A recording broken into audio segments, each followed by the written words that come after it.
Hello everyone. हर साल tax payer की तरफ से इनकम टैक्स रिटर्न फाइलिंग से रिलेटेड एक क्वेश्चन है जो हमेशा हमें देखने को मिलता है। वो ये है कि मैम मैं अपनी इनकम टैक्स की रिटर्न को बहुत सालों से कंटिन्यूअसली फाइल कराते आ रहा हूँ, बट इस साल मेरी जो इनकम है वो मिनिमम टैक्सेबल लिमिट से भी कम है, तो क्या मुझे अपनी टैक्स रिटर्न को फाइल कराना चाहिए। तो यहाँ पर मैं आपको बता दूं कि इनकम टैक्स एक्ट के अकॉर्डिंग अगर आपकी इनकम मिनिमम एग्जेम्पशन लिमिट यानी कि ओल्ड टैक्स रेजिम में 2.5 लाख से कम या फिर न्यू टैक्स रेजिम में 3 लाख रुपीज से कम है, तो आपको इनकम टैक्स रिटर्न को फाइल करने की कोई मैंडेटरी ऑब्लिगेशन नहीं है।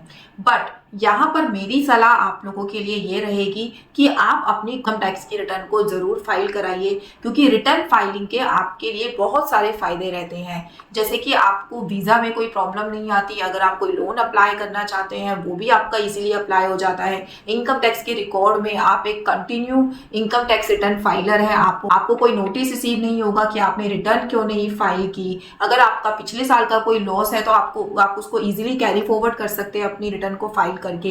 तो इस तरीके के छोटे छोटे बहुत सारे बेनिफिट हैं जो आप अपनी टैक्स रिटर्न को फाइल करके अवेल कर सकते हैं। तो चाहे आपकी इनकम मिनिमम एग्जेम्पशन लिमिट से कम ही क्यों ना हो, अपनी इनकम टैक्स की रिटर्न को फाइल जरूर कराइएगा। Thank you so much.